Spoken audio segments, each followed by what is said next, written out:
The Blank Company, makers of that extra special Blankarine, food of supermen, presents...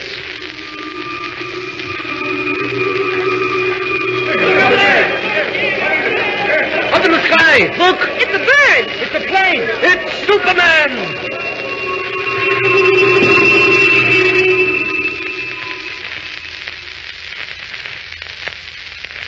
Superman, eighth wonder of the modern world, visitor from a distant planet whose strength knows no limits and whose endurance is beyond anything humanity has ever known. Champion on Earth of the weak and helpless, whose aim is to rescue the suffering and bring help to all who need and deserve it.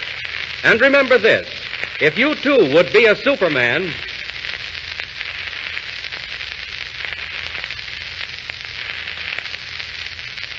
And now, Superman. Yesterday, we saw how the child of Jor-El and Lara was placed in the rocket ship and sent on his way to Earth, while his parents died in the terrible explosion that wiped the planet of Krypton from the universe. Today, as our story continues, the child has become a man. The rocket landed in a desert. Superman stepped forth full grown to explore this strange new world in which he found himself. Swifter than a bird in flight, unaffected by cold, hunger, or fatigue, Superman set out to investigate the ways of man on his planet Earth. We find him at last hovering with his curious power above a quiet highway in Indiana. The road, with its trolley track at one side, winds to the top of a hill where the suburban cars stop to let off passengers. Then down again to the valley below with a winding curve at the bottom. A trolley is just pulling up the hill, and as Superman wheels and turns in curious flight, unseen below, a man and a boy come out of the shed that serves as waiting room. Here she comes, Dad. Right on time, too. I told you so, Jimmy. Gee, I hope it stops all right. Now, don't worry. It's slowing down. Does it always sway like that, Dad? Oh, sometimes, but it's all right. Don't seem to be many people on board. It's the middle of the week. Light traffic. Good morning. Morning, Professor. Going into town? Well, I hope so, John. Taking Jimmy to the fair. Hey, great show, all right. Well, I reckon you're my only passengers. Make yourself at home. I'm going to get me a drink. Why, Dad, we've got it all to ourselves. Yeah, regular private car. Where'd the motorman go? Oh, just over at the spring.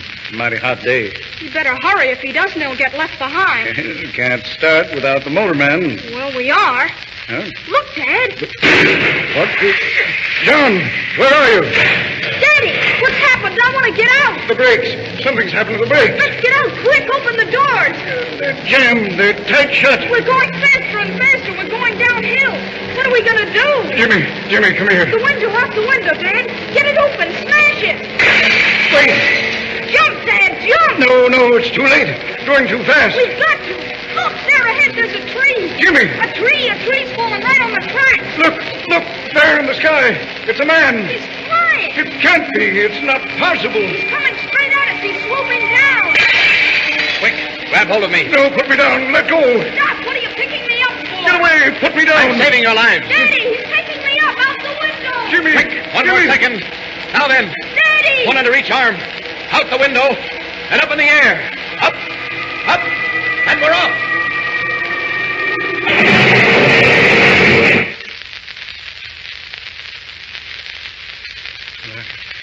I don't know what to say. Quite all right, Professor. Pulling you and the boy out of that car was nothing. I can't believe it. Who are you, anyway? Where do you come from? I have no name. I come from a world that no longer exists.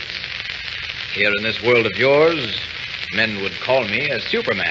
It's a dream, a wild, impossible dream. But, Daddy, it happened. We saw it. He flew down, took us under his arm. And out of the car, that's all. Nothing so strange about that. You saved our lives, Jimmy's and mine. I don't understand even now, but I'm grateful. Are you, Professor? Do you doubt it?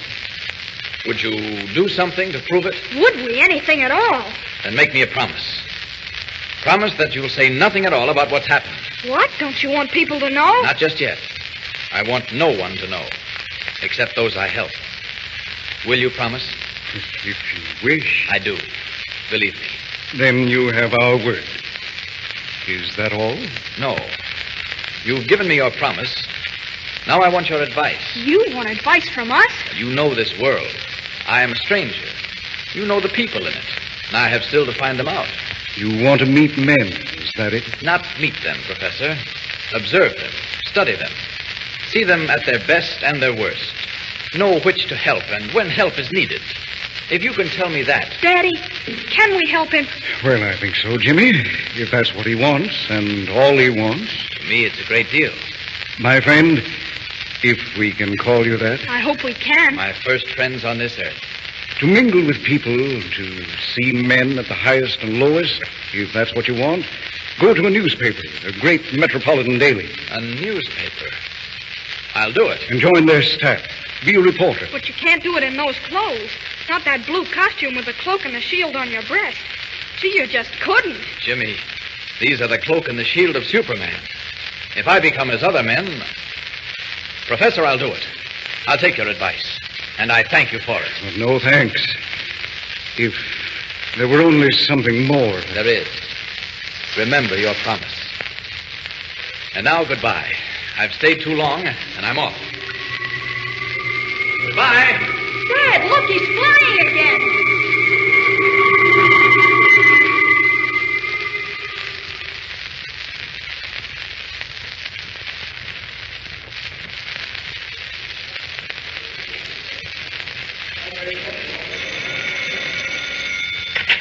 City desk.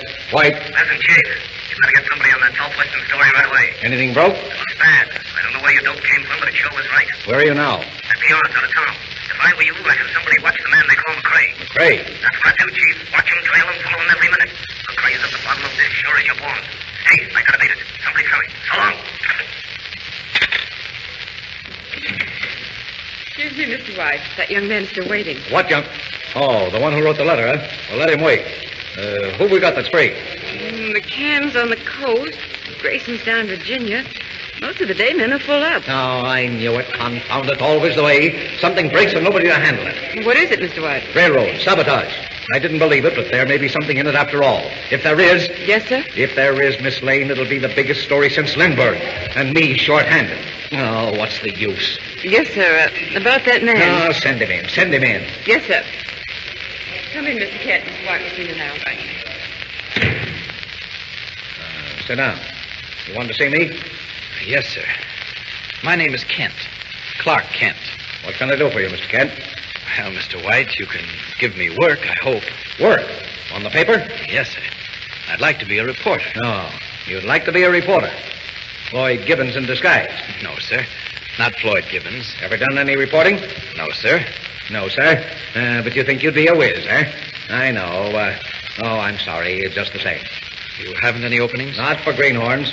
I'm sorry if I'm blunt. But, Mr. White, but even if I am a greenhorn, suppose I brought you a good story. And where would you get it? I'm afraid you'll have to excuse me, Mr. Kent. A really good story? Such as? Such as the complete inside on the man called McCrae on the Southwestern Railroad. What's that? You heard me. Do you want that story? Do I want it? Well, I should say I do. But look here. I think I could get it for you, Mr. White. What do you know about McCrae? A little bit. Where'd you even hear his name? In connection with railroads, Mr. White. Stop beating about the bush. I only heard the beginning of that myself yesterday morning. Not a paper in the country has carried a line. And yet I come in here and talk about it. I think I could do something with that, Mr. White. Now, look here, Kent. Mysterious secret messages have threatened to tie up every railroad in the country, beginning with the Southwest... My goodness, Mr. White. For a while, the road paid no attention. Then the cracked flyer on the P&R went off a bridge. Yes, I read about that. Yeah, naturally. But you didn't read about the warnings, because they weren't printed. Weren't printed? No, and they won't be. Not until the FBI in Washington has checked all the angles, and then this man McCrae... Oh, yes. Yes, McCrae. Well, where do you come in? How did you get to know McCrae? Excuse me. City desk, White. My friend, tomorrow night the flying youth leaves Denver for the west. It will not arrive in Salt Lake City. Hey, what's that? Who's this? I have been called McCrae. That is all. Hey, come back here. Wait. Who was that just called me? Trace him. Find out where he was. I'm sorry, sir. We cannot do that. The party is disconnected. Nuts. Beg pardon, sir, but if that call did come from McCrae, I should be inclined to believe it. How do you know who that was? I should warn the officials in charge of the Flying Ute. Now, look here. You couldn't hear that phone. What is this? As I was saying, Mr. White, suppose I brought you a good story. A really good story. The story of how the Flying Ute was wrecked on its way to Salt Lake. I take chances, Kent. I'm going to take a chance on you. Thank you, Mr. White. It's 2,000 miles. You'll have to hop a plane. I'll get there, Mr. White, in spite of the weather. Good Lord, I hadn't noticed. Well, get to the airport anyway. You rang, Mr. White? Miss Lane, this is Clark Kent, temporarily attached to our staff. You'll note I said temporarily. Yes, sir. Kent leaves for the west with the first plane. Get him tickets and a $200 advance. Mr. White, all planes are grounded. That's all right, Mr. White. I'll get there. Take him outside and show him what he needs to know. Mr. White, I'd like to thank you. Oh, let it go, Kent. Let it go. Get a story and you get a job. You're either clairvoyant or the luckiest guesser alive. Either way, I can use you. But if you miss out, well... This way, Mr. Kent. Thank you, Miss Lane. It's good of you to show me around. Pretty lucky, I'll say. 100 good newspaper men walking the streets, and you walk right into a job. I say, I am lucky. You wait in here, the anteroom to the cashier's office. Well, I really don't need an advance. Playboy in disguise, eh? I said wait here. Ah, what a beast of an evening. Don't fall out that window. It's 20 stories down. Beautiful view, even in the fog. You wait right here till I get your money. Then I'll introduce you to a few real newspaper men. Plane's grounded. 2,000 miles to go. Nobody's looking. I'm afraid I can't wait.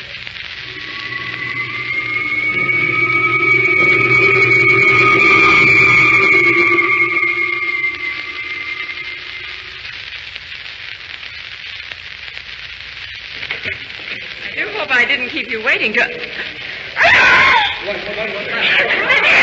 I can't. Did he go out? Nobody went through the city room. He didn't go out. I left him right here, the window. What? The open window. He went through it, and it's 20 stories down. What do you say? What do you mean by that? I don't understand what you mean. I don't understand what that. Out the window, 20 stories above the ground.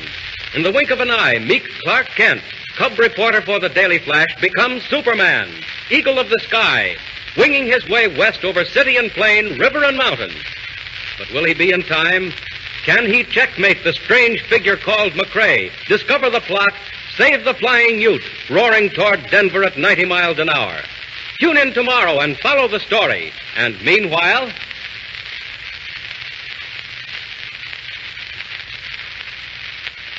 remember, tomorrow, same time, same station. Up in the sky! Look! It's a bird. It's a plane! It's Superman!